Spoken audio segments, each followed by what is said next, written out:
Yeah, I think it did have the lights on. But, Yeah, I like them. seemed like it worked okay last time. Mhm.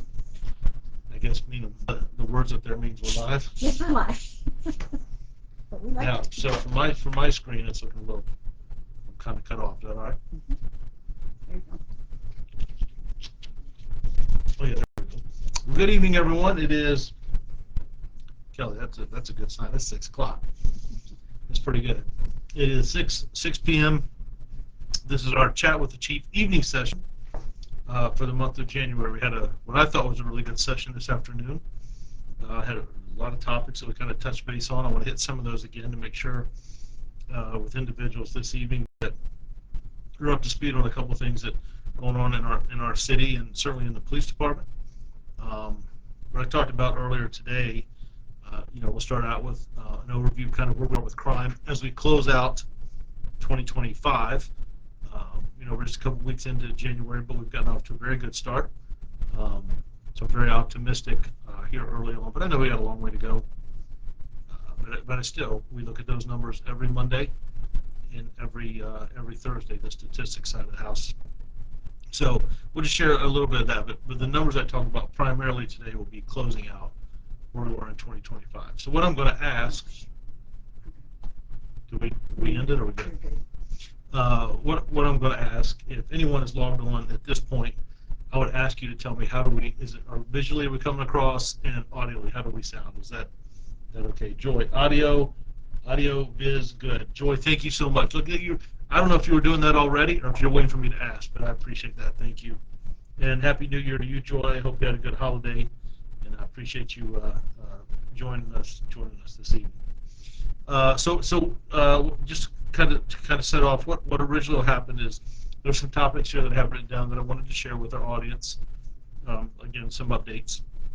I usually start out by hitting the crime rate, what crime looks like right now in our city, and then I will try to address every question that comes across. Um, if I miss one, Kelly's with me tonight. I had Matt this afternoon, so you may hear me ask Kelly, can you scroll back up? And you may hear us go back and forth a little bit, like she may say, hey, it's there, but I might have missed it. So you'll hear some back and forth, and we'll go from there. But if I do miss you, it may take me a minute to get to you, but I'm going to come back and try to hit everyone. Keith says the picture and sound are good. Lighting better than the noon session. Lighting is better than noon. Okay. Well, I appreciate that. I don't know if it was dark. Was it darker in the noon session, Keith, or lighter? But I appreciate that. Melanie. Hi, Chief. How do you suggest we support those in the community that are wow? Well, Miss Williams, I will tell you, you went right to the hard topics right away. That's and I appreciate that. I appreciate that question. So, Carrie, good to see you. I didn't see you this afternoon, Carrie. I was wondering how you were doing. So, Happy New Year to you, and thanks for being here. Melanie says, how do you suggest we support those in the community that are being racially profiled by ICE or unfairly targeted, and stay safe ourselves? Prevent what happened in Minneapolis. What is your plan as a community? So, Ms. Williams, let me start there. First of all, thank you for the question. I think that's great. Um, let's talk about. I'm never going to compare us to another city. I think we're very blessed here with the relationships we have with our community, our state, local, and federal partners. So, I'm not going to get into. So, on your question.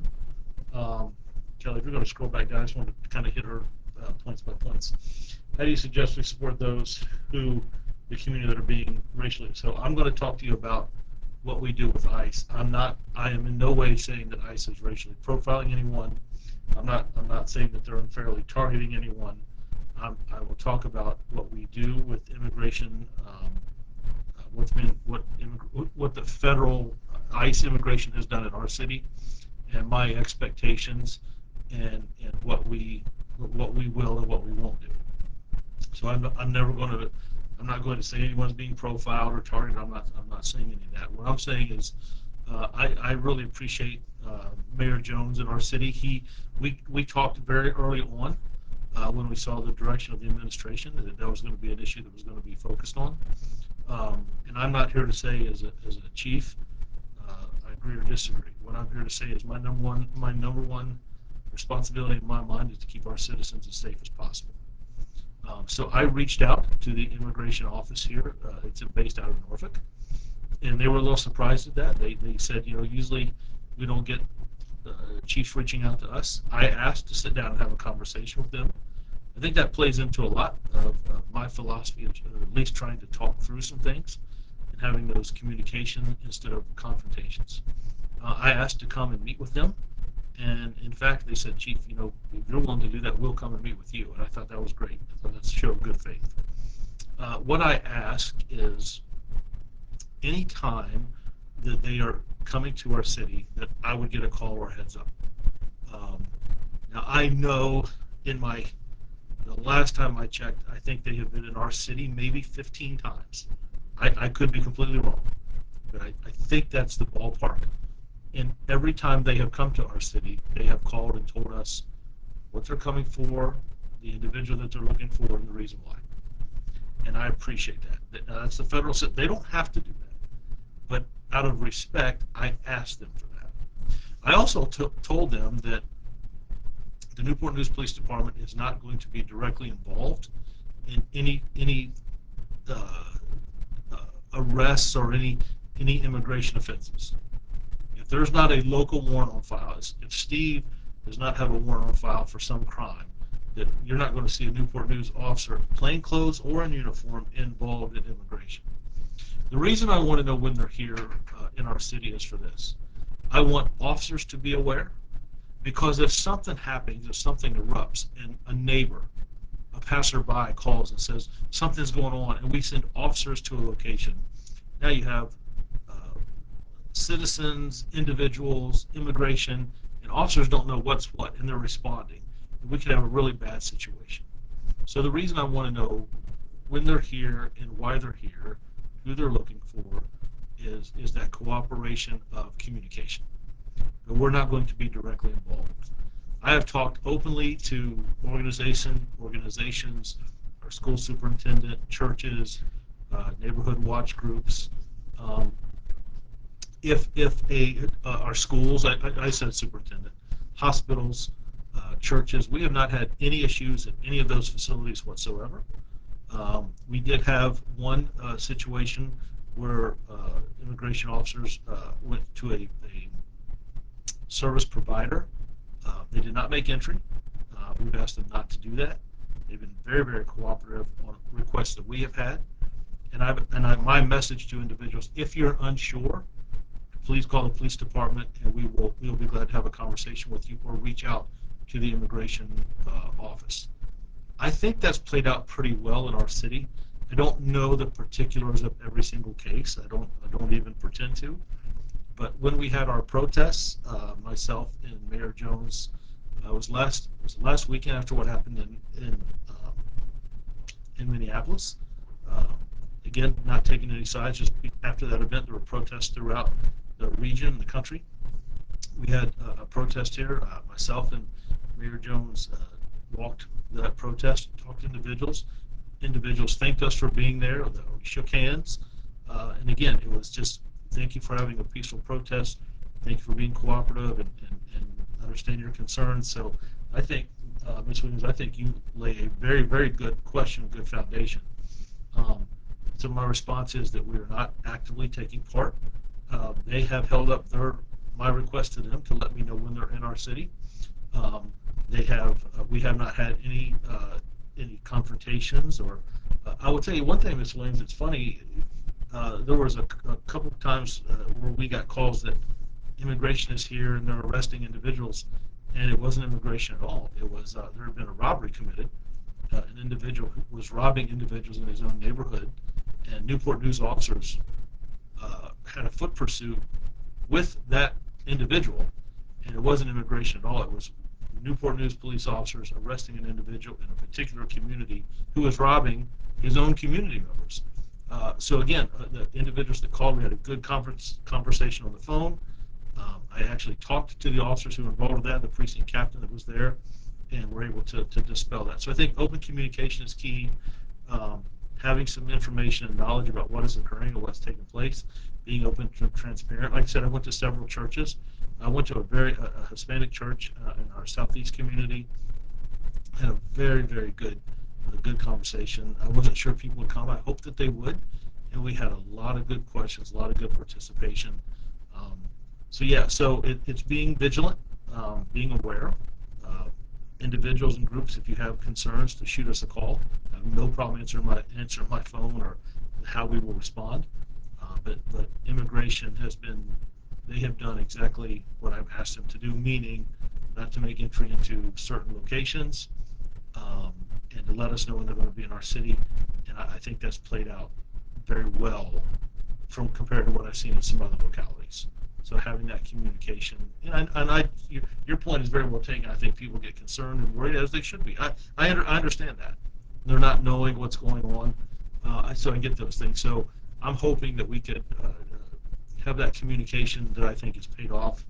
And that is a great question. I hope I answered that for you, but it's something that we've talked openly about, and the mayor and I had really in-depth conversations very early on. He put out a statement as well of how we would respond to that situation that was occurring across the country, and what actions and how we would respond, and how we would not partake in those events. So thank you. Wow, thank you so much for that. Keith, I got you. Thank you. Joy was typing it already. Happy New Year's to you and all your men and women and your family. Well, Joy, thank you so much. I appreciate that. Uh-oh, very muffled sounding. Jane, I wonder if that's the mic. Let's see. Megan Lee Adams. Hi, Chief. Thanks for coming to the Central District Town Hall a week or so ago. I will tell you, Ms. Adams, I loved that meeting. I really enjoyed it. I'm glad to hear about the reduction in homicide. Yep, we're going to talk about that tonight. Think your STEP program is working out. There's a lot of misleading information about local law enforcement and ICE. Yeah, I get that. I think that was kind of one of the questions that Melanie was asking, and I absolutely. And I think the way you address that is, hopefully this is one to you. Hope town hall meetings can be another. Online conversations, in-person conversations, church, watch groups, whatever it might be. I think that's very important. So, I think people, and I think when you have some misleading things or you're unsure, I think it I think it causes concern, and I understand that. When you take a prep in your when you take a perp, one that I ain't heard that word in a while. When you take a perp in your custody, one that has committed a crime, and you discover they are undocumented immigrant, what's happened? Do you keep them in custody and notify immigration? Thank you in advance for your answer, and thank you for all you do. That's a great question. Let me, before I answer that, let me go back to, was it Mrs. Jones? That was part of the same lady, Ms. Adams. Yeah, the one above her, Ms. Jones. Yeah, is anybody else? Ms. Jones, let us know, is it sounding better? I pulled this fancy microphone. I'm not really allowed to touch too much, Ms. Jones, electronically. They give me a hard time. So tell me if that sounds any better, or if I need to talk slower, or I'd ask anyone else. Carrie, if you're still on, is it sounding muffled to you, or Keith, how is it sounding? Megan, to answer your question, if we make an arrest, so the Newport News Police Department would not arrest someone who has an ICE detainer. If we made an arrest, and in the system, when we took them to booking, to the sheriff's office, and went before the magistrate, give the probable cause, and then they are placed in booking in the local jail here. There is a database that name, if it has a ICE detainer on it, right? If if it has an ICE detainer on it, does that sound okay, Kelly, or does it sound muffled to you? If they have an ICE detainer, it is triggered that the sheriff, and from my knowledge, the sheriff and ICE or immigration would notify that. Then there's a conversation between the sheriff and immigration of how long is that individual being held? We will respond or we won't respond. That conversation works out there. It's not something that we do on the street. So if we stop someone in a traffic stop and we were told that they had an ICE detainer, we would not make that arrest. If someone is arrested for a robbery and they are placed in booking and then in the jail, and once they put that individual's name in the system, if an ICE detainer were to pop up, then there's a conversation between the sheriff and immigration, if that makes sense. It went a little blue on me, Kelly. So, We're at G. yeah, now we're good. We're good now. I appreciate the politics of the question. I feel it's our responsibility if something is not safe or legal to speak up to keep others safe. I have always, scroll down just a little bit for me. Here we go. If you'd like to keep. No, stay with me, Melanie. I'll get Keith in a minute. Scroll down for me more. It's our responsibility to feel that. Wait a minute, okay. All right. Okay. I want to Let's see start Melanie with Williams. Melanie. Yep. Okay. I'll come back to Why Keith. it's not scrolling down very well, so hold on. Okay, There we go. Melanie. I feel it's our responsibility. So, Ms. Williams, I'm speaking to you now. It's our responsibility, if something is not safe or legal, to speak up and keep others safe. I have always felt that you and the mayor support our community. Thank you for answering. Ms. Williams, I completely understand. I appreciate your understanding. We certainly do support our community. You know, in the role I sit, we balance that. But, man, you're very insightful. And that is a very, very good question. I appreciate the conversation, and thank you for asking that. I really, really appreciate that. All right, so now I want to go to Keith. If I make it to the academy graduation on Friday, would it be possible to present the recruits with a challenge coin from our nonprofit and one of the 988 suicide prevention poker chips? Yeah, Keith, if you come down, we can do something before they come out to graduation or something after. And when we do our program, if you've ever seen it, one, I'd love for you to come. We do our ceremony, and then they get sworn in by the judge or the clerk of the court, and then they sign some paperwork in the back. We could do it. We could do it back there in the back. That would be perfect. We could do that. Jane says still muffled. So I'm going to ask anyone else. Does anyone else feel like it's muffled right now, or is it coming across? Does it sound muffled, Kelly? When I listen to it on my phone, it sounds okay. So I'm not sure. It could be heard. Yeah, Keith or Ms. Cox, does it sound muffled to you all at all? It could be that I'm talking too fast or the mic's too close.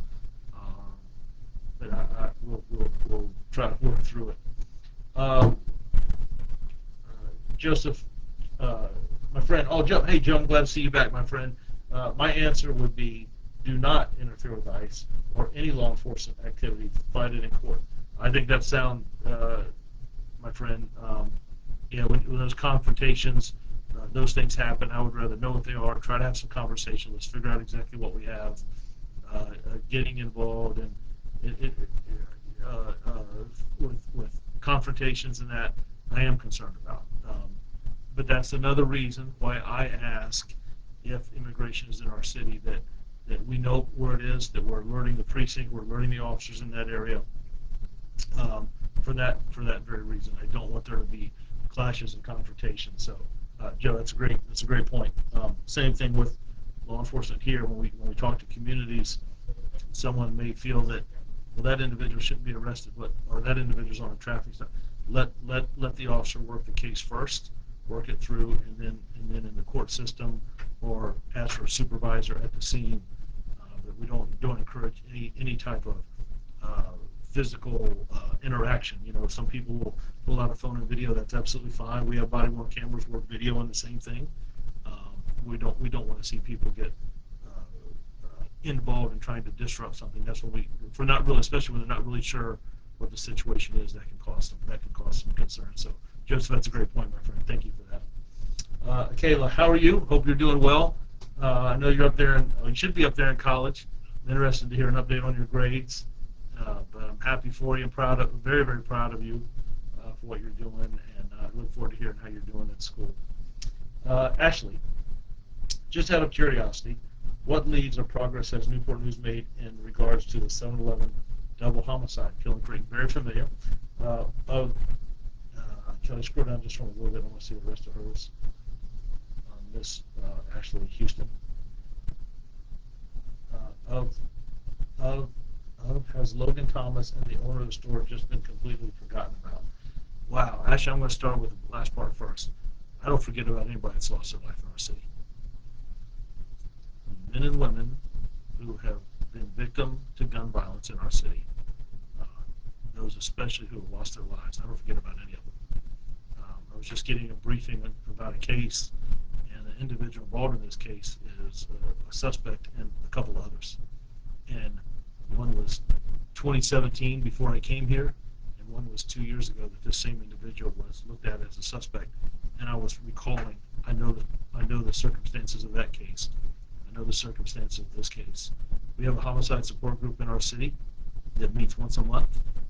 Families, not only from here, but they have individuals who have lost loved ones to gun violence in other parts of our country that have moved to this area. Individuals who are in other jurisdictions come to that meeting. I got to see a family just in Food Line over the weekend, and we stopped and talked, just touching base. Anyone who loses their life in this city is not forgotten. We created a cold case unit a couple years ago to focus on some older cases. So to answer the first part of your question, and usually I talk more at the front, but we just had some real good questions right away. William, I'm getting right to you, my friend. I haven't forgot you. I see you. And you can go ahead and post your question, William. I'll come to you right after Ms. Houston. Actually, I don't want to do anything that hurts an investigation or tips anyone off or disrupts any interviews that might be taking place or getting ready to take place, or any case that the Commonwealth Attorney has. But I will tell you, I am very confident that we will solve that case. I can't do more than that, just because I don't want to hurt anything. But those two individuals, I was there that night. I go out on each homicide that we have in our city. I remember the cries that I heard. I remember being there on scene, talking to family members. We have some cases where we have excellent video footage right away. We have witnesses who observe it and are willing to come forward. We have some cases where we find evidence that links everything right away. And then we have others that we know by witnesses who tell us this is the person who committed the crime, but we're not going to testify. So we have to find another angle or another route to get to the case, and that takes longer. And then we have some cases where we don't have any witnesses at all, and you're piecing things together, and there may be a story on Facebook, or someone heard this, or someone heard that, and we have to track down each one of those leads. It makes it very challenging. But I tell people and family members, don't ever give up hope. That we owe it to our citizens, to those who've lost loved ones, some bit of closure. I know that it doesn't bring anyone back. I know it doesn't hurt or erase the pain, but it does, I think, at least provide some closure that the individual who took someone else's life, that they're not just out walking around enjoying their best life. So I hope that answers your question. That's a really good question. That case, I get briefed on all the open homicide cases at the end of the year, and then there's some select that I go on. I want to go over and update it, and that is the case that I get updated on regularly, if that makes sense. William, if you have a question, man, just go ahead and post it. Be glad. Unless I haven't got to it yet, and you already did, my friend, but I'll be glad to take it. Devon Kelly, we need a citywide ordinance, no ski mask in public businesses like malls, stores, and schools. So, Devon, there is a law about wearing facial coverings. It is illegal to do that. We take some things into grain of salt if we have, if it's out in cold weather and individuals are wearing that because we're in sub temperatures. People trying to stay warm, but it is against the law to wear a mask, and then there's other enhancements if you wear that mask in the commission of a crime. But that's a great point, my friend. I hear you. Sarah Hughes, does Newport News have an active 287 agreement in place with ICE? Sarah, help me. What are you asking? What are you asking specifically about the 287 agreement? I can speak certainly for the police department. I want to make sure I'm understanding. Is there a portion when you ask for 287 agreement? What is? I can tell you that the Newport News Police Department does not arrest on detainers. We don't hold on detainers. We don't go on operations. But I don't know if there's a particular part if you had a question about it. I'll be glad to answer. Latrice, we need more cameras in crime areas. Latrice, wow. I will tell you, that is an amazing question, and I will. Melanie says it's cracking, so you're hearing it's a little chopped up too. Yeah, Man, I'm sorry. We'll see if we can do something. I apologize, Melanie. we didn't do anything with that. I don't think so. Does that? I can push it further back. Maybe that might be it. Latrice, I will tell you. Man, you threw me. You got me. Some individuals are very concerned, and I understand their concerns about cameras. And then there's another segment that just what you said. We need more cameras. I am a fan of technology, but I do think it comes with making sure that you have strong policies and procedures in place, that you're not abusing that system, that we're undergoing audits regularly, not just randomly, regularly. That good policies and procedures about why are you using the system, what was the crime, like who, what, where, when, why, and how.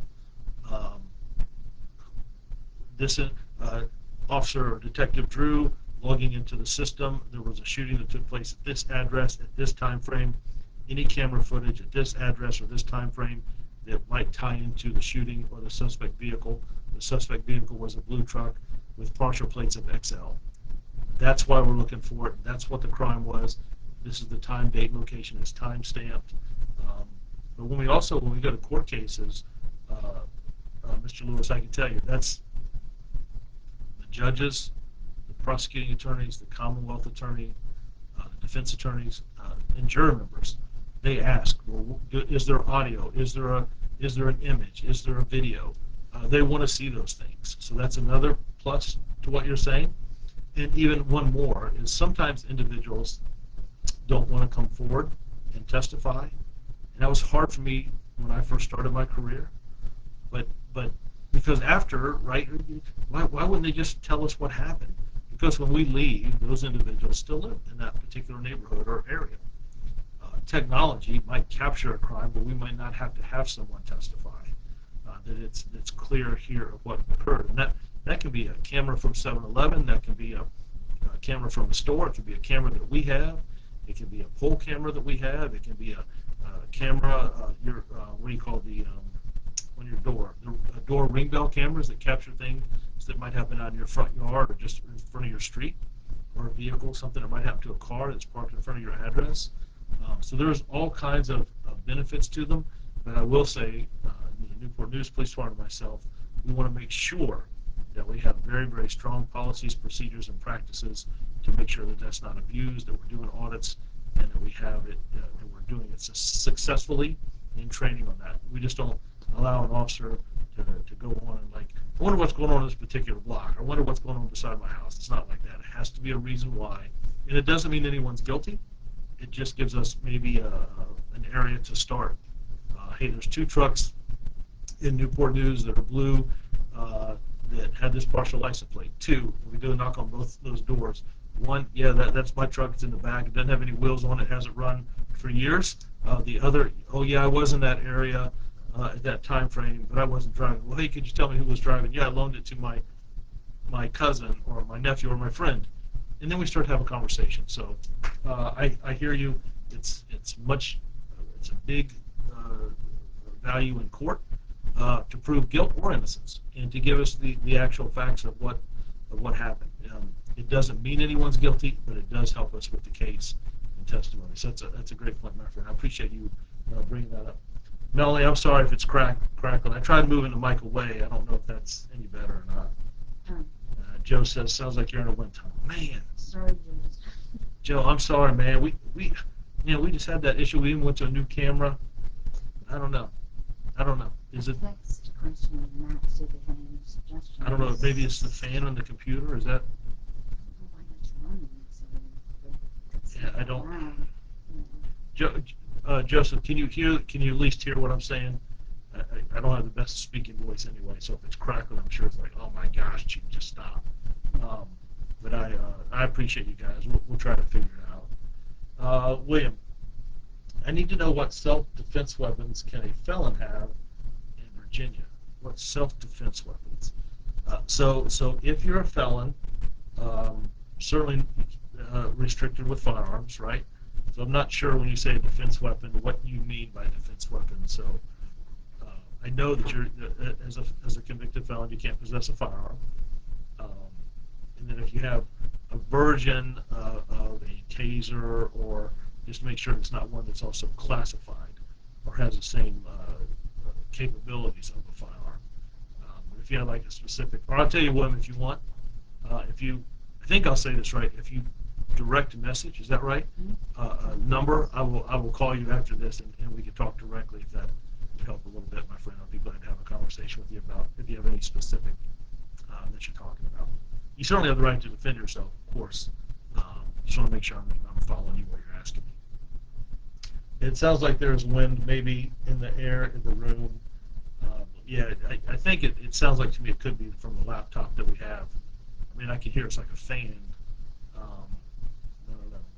Carrie says no, it sounds great. Yeah, it just could be.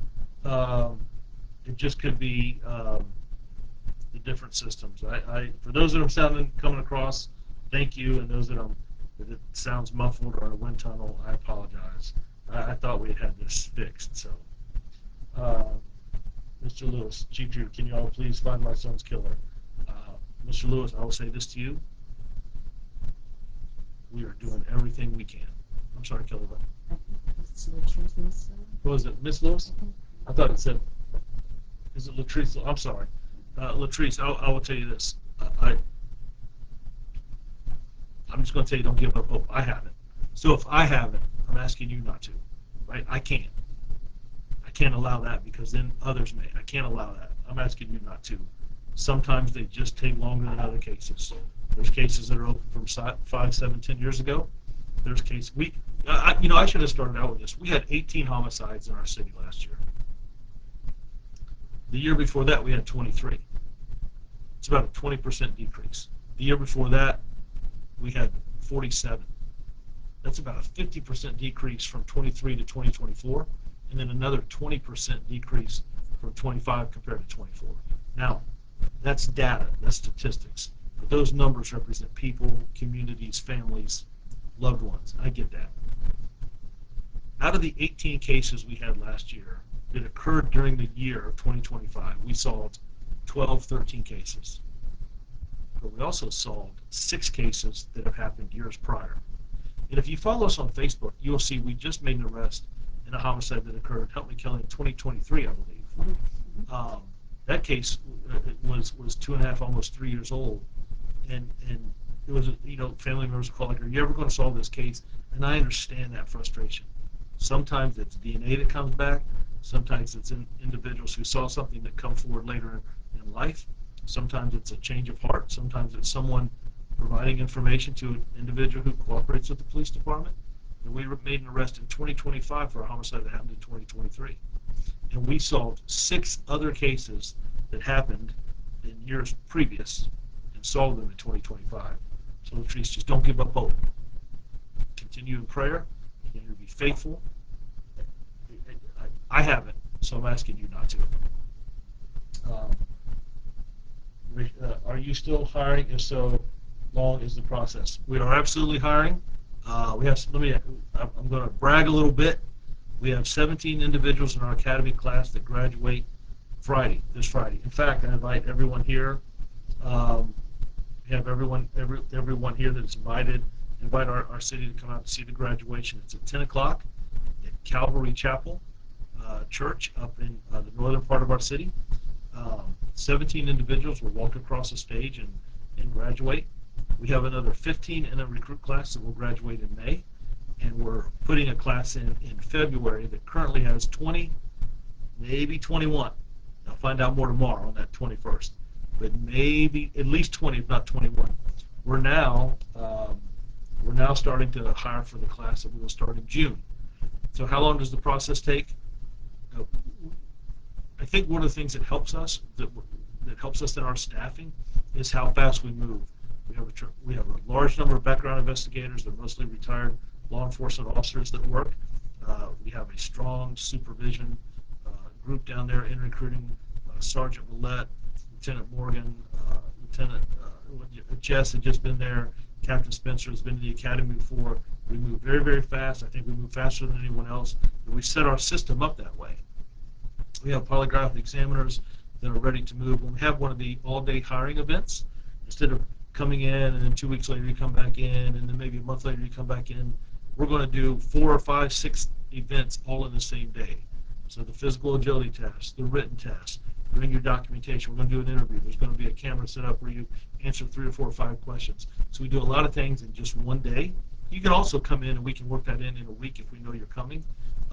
But I pride our process in about 60 to 90 days. That's from the time you fill out that application, seeing the department psychologist, doing a ride-along, getting a background. Now, some of that depends on if we tell you we need these items, that you get them, you provide them for us. We need to validate that you have this and that. But I would say we probably have one of the fastest processes in the state. We've had other departments come and look at our process, but we set it up that way because I don't want, in today's environment, if people are just sitting around waiting, they're going to go somewhere else. I don't want to lose good talent because of time frame. So we get someone who's interested in doing this job, that's somebody that I want in this department. And the 3 things I'm looking for, I'll give you this. We can teach you everything on this Batman belt. We can teach you policy and procedure. We can teach you how to do pursuit driving. We can teach you law and testifying in court. But I cannot teach people how to care about other people. So I'm looking for people who think outside the box, that are creative, and have a heart for people. And you kind of get that from who you are, who's invested in you, your values and morals, your faith, your family. But I'm looking for people who care about other people, if that helps. But it is our process moves. It's continual. So I hope that helps. William, you said, are you sure? Yeah, if you're a convicted felon, if you're asking about the firearm, yes, you cannot possess a firearm if you're a convicted felon in Virginia. He's asking about the pepper spray. Did Ms. Diggs respond? He's asked. Oh, I jumped ahead. I'm sorry. Okay. Diggs, William White. They told me non-projectile items like pepper spray. Yeah, so I know you can. I know you. If that's one of the things you're concerned with, pepper spray would not be considered. You would be fine with that. I thought you were saying, are you sure about the firearm, or are you sure if I drop my number, will you shoot me a call? The answer is both. Yes to both. It's all good. Comes and goes. Oh, Mr. You mean the sound? Okay. All right. Well, at least there's a little positive. At least there's a little positive there. I'll tell you, because we just brought this mic and everything, so I'm like, yes, sorry, for myself, for clarity, but also check if you have a probation officer and don't know your circumstances, but feel free to inbox me just in case. Wow, that's awesome. Yeah. Thank you, Ms. Diggs. Thank you for that. Ms. Diggs says it's cracking, too. I'm not on probation anymore. No, it sounded great. Carrie, thank you.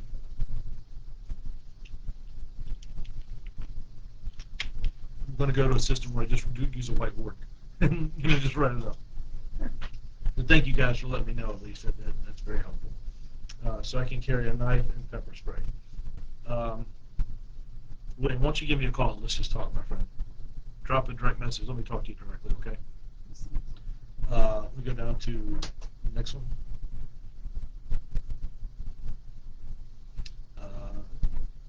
Great. If uncertain, call before South Precinct to find out what feels or can count, but you know you can carry pepper spray, non-projectile items. Yep. William White, no knife, unfortunately. You just direct messages. Oh, William, thank you, my friend. That's perfect. Rhea, hey, how are you? It's another one of our former commissioners like Kayla. I hope you're doing well. I know you're doing in school as well. Hope your grades are good. Happy New Year to you. I want you to know I'm proud of you and appreciate you staying in touch and still investing in the group. I should, I guess, explain. The Young Adult Police Commissioner Program is a group it should be a freshman, sophomore, junior, and senior from each high school. We have 6 high schools. 6 times 4 is 24. So we should have about 24 students that work with us throughout the year. We meet every Wednesday. We have open discussions, debates, good news. We do walks in the community. We work at the food bank. Several students came out and helped us at the food bank on Monday, yesterday. A little cold, but they braved it and were there helping out with the recruit class. Each March, I go to each high school and we have a panel, an open forum of about 100 students, where we just take questions and ask and answer. And maybe myself, someone from internal affairs, someone from K9, someone from recruiting, someone from one of the forensics specialists. Forensics always gets the best questions. All that NCIC stuff, they always get the best questions. But Rio was part of that. So was Akela. To have you guys still connected, it means a lot, and I appreciate that. Devon Kelly, need a widescreen on the mic. You may have very expensive microphone in front of you. It makes it sound like it's muffled, but it's actually picking up the airways. He said a windscreen. Well, hey. You better try. Devon, I know you are a technical guy, and I know you do a lot of conversations and podcast stuff too, man. So, yeah, I know you know what you're talking about, brother, so I appreciate that. I don't know what a windscreen is, but it sounds pretty high tech. So thank you, man. It is supposed to be yeah. So you may be absolutely right. Scroll up a little bit. Where did I leave off? Okay, this is Actually, the lady picking up that arrows, asked okay. about the agreement with ICE. Oh, Sarah, yeah. Somebody was I responding. think your answer, and he does not have, but not sure that just the DHS website defines it as the Illegal Immigration Reform and Immigration Responsibility Act, the immigration and scroll down from. Yeah, so I can just tell you that we don't. That it's not a cooperation as far as detaining individuals or arresting individuals who have a detainer. The individuals we arrest are individuals that committed a crime or that we have made an arrest on, and that are, if they are in booking, the system there may trigger that there's an ICE detainer, and then that's a conversation between immigration and the sheriff's office. But I can tell you the Newport News Police Department doesn't take part in any of that enforcement action and isn't engaged in information sharing that way. And on being transparent, we haven't been asked to be. We had a really good conversation at the beginning of the year in 2025, right? 2025, about expectations or what my requests were, and they have done that. So I'm not saying things are perfect by any means, but I think having those conversations and asking when they're going to be in our city so that we can share that with officers, that we know when they're here. And I think maybe, man, I don't want to say them, but off the top of my head, for somebody, I think it's about 15 times. The one that I know of for sure is there was an individual here that had made threats about blowing up or shooting a school, and they were looking for him in Newport News, and he had been across the water. He had been back and forth, and they found him across the water. And I appreciate that they called and said they located him. They would not be looking for him anymore at the locations they told us they were looking at. So, Sarah, I think you're absolutely right. I just wanted to make sure that we were talking apples and apples. Mary, do you say Newport News Police would not let ICE know if they have an illegal alien detained? Yeah, Mary, we would not detain anyone that's illegal. That's not what we do. Our communication system doesn't tell us, hey, we're doing a search warrant or we're on a traffic stop, and if someone has an ICE detainer or not, we're not doing that. The trigger would be if we make an arrest for whatever, capias, warrant on file, domestic violence situation, and that individual then is taken to booking and placed into the sheriff's care.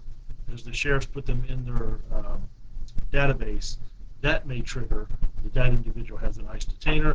Then the conversation becomes between immigration and the sheriff's department, when that person was being released and how many hours before they could get here. So the police department does not, let me make sure I read that right, would not let ICE know that you're correct. We do not let ICE know on anything about immigration, but we are not triggered. Officers would not know that as well. It's not, we don't put that out in communication. It's not taken from dispatch. We're not involved in that aspect, if that makes sense. You are correct. We can hear. Jane, does that mean you can hear the wind, or are you like, it sounds better? Maybe it does come and go, Kelly. I don't know. But it's killing me. Ugh. Mary, good evening, sir. Sorry I'm late. Mary, no, you're not late at all. I appreciate you taking the time to join us. Happy New Year to you. No worries whatsoever. I hope you're doing well, and I appreciate you taking a little bit of time. No complaints at all. February 7th is our next all-day here we go. I put that in there for the fellow that asked about us hiring. So the individual who asked about hire date, thank you, Kelly, February the 7th, which is just right around the corner. It's an all-day recruitment event right here at Police Headquarters, 9710 Jefferson Avenue. Starts at 8 o'clock. You can really show up between the hours of 8 and 1, but they do 5 or 6 items right there. And if you want to call and find out about that, you'll see that on our, we used to put that out on our Facebook and social media as well, at Newport News Police Department, Newport News Police Department, Facebook, Newport News Facebook Police Department, right? It'll pop right up, and it'll show you there when those recruiting events are. But if Kelly's putting on there February 7th, I'd like to come by and see the recruits or the individuals trying out, give them encouragement, maybe some pointers, tell them just to relax and just do the best they can. What I'm looking for is heart, so that's great. What kind of non-sworn options do you have for someone who has a passion for community, public health, relations, recruiting, and working with kids? Just curious. Now, Keith, this is a great question. We have a great volunteer program. Monica White and man, her name just Anna Whalen. Monica White does our Citizens Academy. Anna Whalen does kind of our alumni.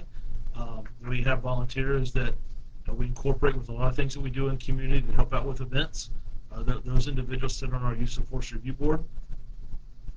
We do VIN etching, pass out flyers, go visit, do things at the different precincts, celebrate, do some celebrations.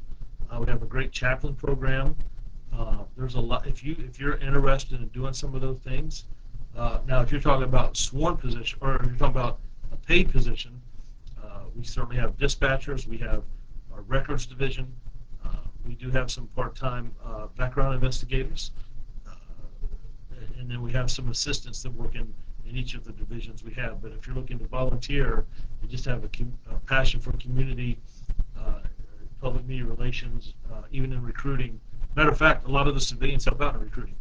We have school teachers that come in and grade and look over written documents. You know, when someone writes a report, we do that. So there's a lot of variety. It just kind of depends. Sometimes people can only help out a couple hours, and there's some that like, no, hey, I like to do a whole day or whatever. So but we have a good group, and it sounds good. Jane, just drink your Mountain Dew. Maybe that's it, Jane. I appreciate that. Is it Rhonda? Rhonda. Hello, Chief Drew. It's the crazy. No, Ron, you're not crazy at all. I appreciate you being here. Hope first of all, Happy New Year to you. But no, I appreciate you spending some time this evening with us, and I hope you're doing well. Hope everything's okay. Ms. Williams, how do you feel about the residents of Hilton standing on Warwick with a megaphone encouraging drivers to obey the speed limit? Well, I have to say, Ms. Williams, I've heard of. I'm all about the peaceful protesting. You know, I just don't want people getting in the roadway, stopping traffic. That's what I mean by getting in the middle of things and trying to do that on your own. But I don't have a problem with peaceful protesting. I haven't heard of the megaphone or the amplified device. I have heard of individuals that stand on street corners with signs, whether it's about worship, whether it's about prayer, whether it's about slow down, whether it's about drive safe, turn your light. You know, I have those. As long as it's peaceful. I mean, we had 2 large protests in 2025 up at the intersection of Oyster Point and Jefferson, and I mean we had pretty good numbers. I don't want to say the numbers here. It wasn't that many Chief. Our old Chief was way more than that. So I'm not estimating crowd size, but to me they looked like pretty good size, and they were both peaceful. Both times, myself and Mayor Jones walked the line and talked to people. They're very thankful for us coming out and at least acknowledging them. My remarks were basically thank you for protesting peacefully. So I'll have to check on the microphone. I haven't heard that. I have heard of some standing out there and saying slow down, but I haven't heard that. I did talk to a retired officer in our afternoon session. He was a school resource officer, and when school was out in the summer, we used him for traffic enforcement, primarily in Hilton. And I don't know if you know Skip Blanchard at all, but that was an area that he really focused on. and it is my intent to really focus on traffic enforcement, primarily speeding at some key locations in our city. It's complaint driven, but also where we have the majority of our accidents. So I hope that we're able to see a little bit more of that and do a little bit more. I had a question earlier this afternoon about electric bikes and bike laws, or traffic laws, and how they held to the same standard. They are. But yeah, I haven't seen the microphone. I have to see if I can catch that. Anna, you are still having a crackling noise. Could it be that you're blinking your eyes too much? And I don't know. I guess you, mark you up on the side that says crackling, and then others are saying they hear it. So, hey, Sarah, no, Sarah, you're very welcome. Yeah, I just want to be open and transparent. I think you have great points, great question. I appreciate you asking that, and appreciate you allow us to talk about it. I think that's great. Scroll up to let me see the last one. I'm not going to comment. I want to see it. I want to see it. I can see it from there. Looking around. I understand. People have their opinions. Joy, oh Lord, why does not surprise me? I did not live in Hilton. I do not live in Hilton. Okay, I got you, Joy. Robin, good evening, Chief. Robin Bannister, good evening, Chief. Happy New Year. Happy New Year to you and your family. Is there any more to that? Happy New. I hope you're doing well. Thanks for joining us this evening. I haven't heard from you in a while, so I'm glad that you're doing okay. So thank you for that. Mary, no, you're very welcome. You're absolutely very welcome. Thank you, Robin Bannister. Robin says Happy New Year, Kelly, as well. Well, thank you, Robin. So I don't know if you heard of Robin, but she said Happy New Year as well. Comes and goes one way. One was not this way. The room was. Wait, what? Comes and goes. The noon one was. The noon was not this way. Yeah. I don't know what we're using the same equipment. I thought maybe the mic was too close, and I probably shouldn't have even messed with it, but I understand, and we'll see what we can do, because I love these sessions. I think they're very valuable, but I want to make sure that we can hear each other, what the situation is. So.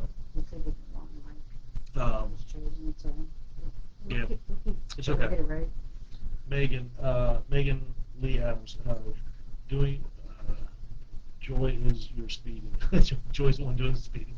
Megan, good. They want people to not go 60 through a 25-mile-an-hour zone. No, I understand. I get it. Good evening, Miss Ramos. Thank you. Good evening to you. Happy New Year to you. Hope you're doing well. I appreciate you joining us. I haven't heard from you in a while, so I'm glad you're tuned in. Thank you for that. I'm joking, but the speeding is so awful, as you know you are aware. Oh, Ms. Williams, you're telling me there is no no megaphone. I was like, man, I haven't heard anybody talk about that. And we used to get some pretty good intel from Hilton. They're pretty active. I was like, well, I hadn't heard that. But okay, you got me. That's good. All right, let's scroll back up. All right, I'm just joking. Keith, with all recruiting and 2 current academies, where are you all on 30 by 30 goal?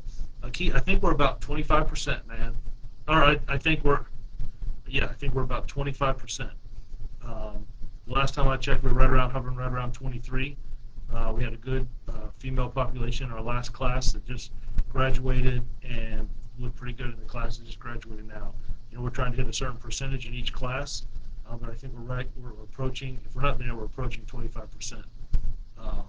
The last time that I looked at it. So I appreciate that. 30 for 30 is looking to have 30% of our department female in law enforcement. Kelly, it might be right. It might be which microphone we went with. That might be. I don't know if we selected this microphone or the microphones from the computer. That's might what be. Matt said. Yep. I thought that was all done. That's okay. Okay. Scrolling. Good evening. I Just think joking. we really stopped with Robert here. I had a question about Christmas shopping.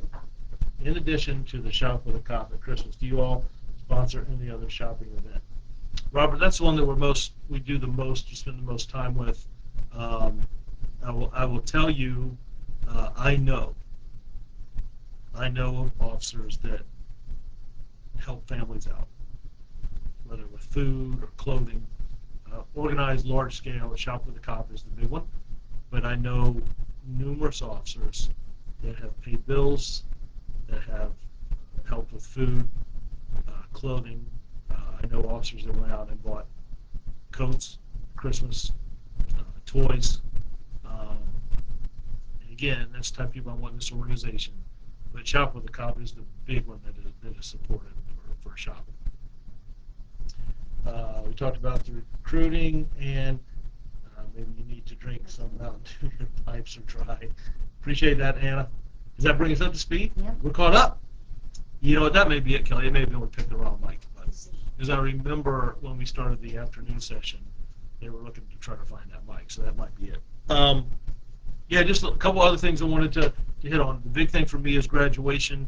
That graduation is Friday. Tomorrow I have some remarks with the class. Myself and the assistant chiefs will just have some conversation with the group. Then I also get to meet their families tomorrow. We have a lot of, our department is, I would say, one of the most diverse in the state by far. And I don't just mean by race, I mean by background and culture. We have probably half of the class is outside of the state of Virginia. The other class is right here local. We even have one from Gloucester, right? So I tease that individual, but I'm thankful for each and every one. They could have went anywhere, and they chose to serve the citizens of Newport News. So I really enjoy meeting their families. There's always 2 or 3 questions that we always get asked, and that are hard questions for a chief to answer, just at least for me. You know, the one is can you promise me that you'll protect my son or daughter? And it's just hard. That always hits me, man. That always hits me. But I'm really excited for that. Again, they graduate on Friday. I'm looking forward to the new class starting in February, and we're recruiting for the class in June. We celebrated Martin Luther King over the weekend. There was a parade on Sunday. I got to walk in that. It was a little cold and rainy, so it took a while for my uniform to dry out. But several of us walked, and I want to thank Chief Irish for walking that with me. And then there were several events after that, some speaking and feeding, some food given out, and then a service. Yesterday, celebrating Dr. King being a day of service, myself, the mayor, several elected officials, our recruit class, some of the young adult police commissioners, the fire chief, sheriff, recruits from the fire department, we're all at the food bank, boxing food, taking food in, sorting it and separating it. So I think that's good. I think that teaches service. You know, I can stand in front of a class and teach from a PowerPoint about service and compassion and empathy, but you also can go out and do it, and I think that makes a big difference. So yeah, so that just sharing you that over the weekend. Coming up in February, we will set our department goals for what our goals are for 2026. Every division, from the precinct, from the major crimes division to PIO office, how many followers we want to try to obtain, or how many community events. What technology are we looking at adding on this year? Each division will do a presentation, and we'll set our goals. That kind of guides us, right? We may not hit all of them, but it guides us in the direction that we're trying to get to. Where do we leave off at? Foundation. Newport News Police Foundation. Hey, Chief, we do Operation Christmas 2. The trees are. Hey, Chief, we do Operation Christmas 2. The trees are put up at each precinct, like the Angel Tree Project. Yeah, absolutely. And maybe I was reading that wrong. I thought you meant like a shopping spree or shopping event. But at Christmas, there's a lot of giving. I think our department, Police Foundation, help us orchestrate that. Do a lot of things to give back. I think that's important. But that's I remember I would walk into work and I would leave work in the evening, and I would see all these gifts that were wrapped up in bicycles. It's touching. So yeah, our Police Foundation does a phenomenal job.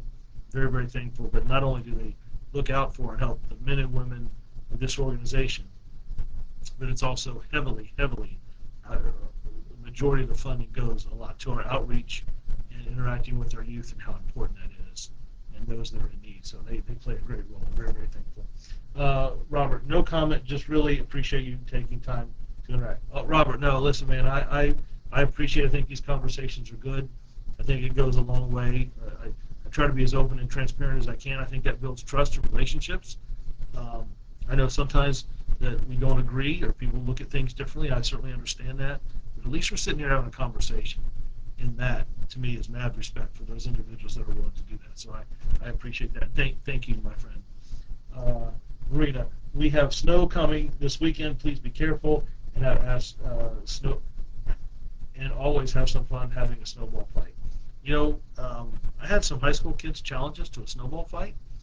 Um, I'm not opposed to some officers stopping, and myself included, and getting in a good old-fashioned snowball fight.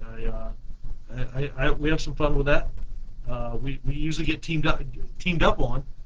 We might have to have some officers call on the radio for send me a couple other officers here with some snowballs. But I'm all for that. I should have told this group before I get off here. Those young adult police commissioners, this week we will set about 15 to 20 high school students in a room with 17 recruits that are graduating. Some that aren't much older than those high school students. And it is amazing to me to facilitate a conversation about what they want from each other, why they joined the Young Adult Police Commissioners, why individuals became a police officer, what those officers are looking, and expectations of community and youth, and what expectations community and youth have from officers, and to see where they meet in the middle. If they just want to be treat individually, show respect. If you wave at one of us, wave back.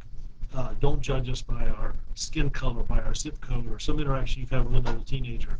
And you'll hear those recruits say, don't judge us by some interaction you have with another officer, some story you saw on television or another police department. It's just amazing how they start off here, and at the end, it's almost like, hey, we want the same things. And you will see, if any of you come Friday to graduation, you will see high school students who skip school and come to see those officers graduate. And you will see officers who go to high school graduation, high school plays, high school ball games, football games, basketball games. I enjoyed going to the high school football games. Now we're in basketball season, baseball right around the corner. But I think that's, again, how we build relationships.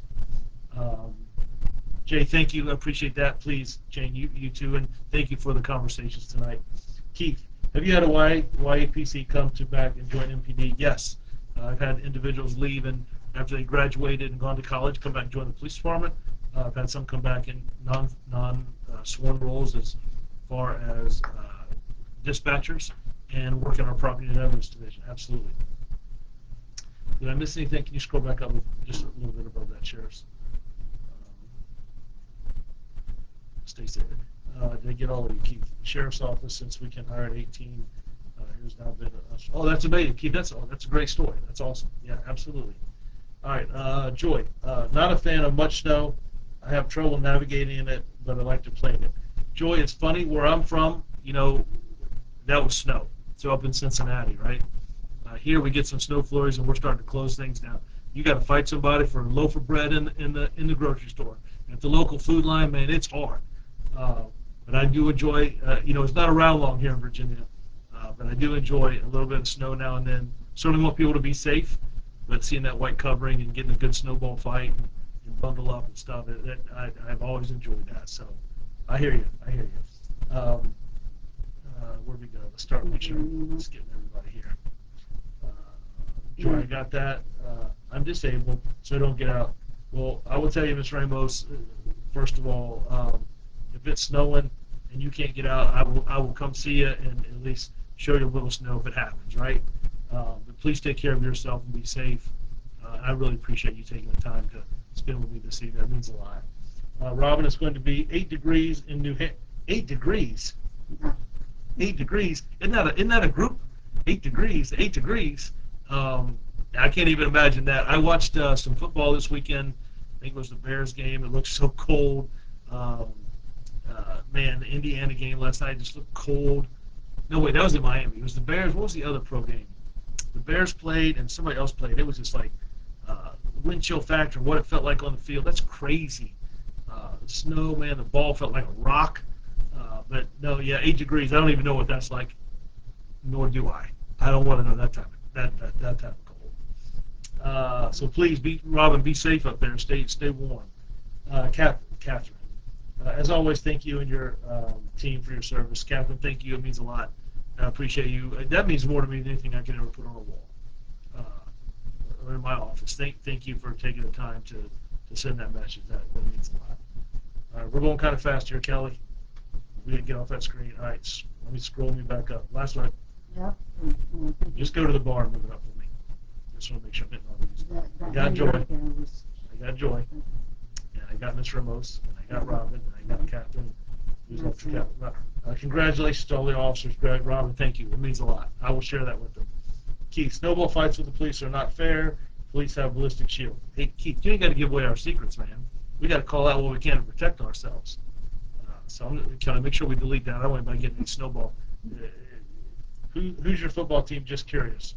Ms. Ramos, I grew up in Cincinnati, Ohio. The good and bad years. Cincinnati Reds baseball fan and Cincinnati Bengals football fan. Ohio State is my college team. That's where I'm from, and just growing up watching them. Fond memories with my dad and family. So yeah, I still support them. If you ever saw my office, you would see some Cincinnati Reds and Cincinnati Bengals stuff in there. So then you got to tell me your team as well, right? Since I shared publicly mine, you got to share with yours. Thank you, Chief. You all stay safe out there. Robin, thank you. Please stay warm and be careful. Again, thank you for your time. I really appreciate you joining us from where you're at. Joy, as always, thank you for these chats, and have a nice rest of your evening. Joy, appreciate that. Thank you very much.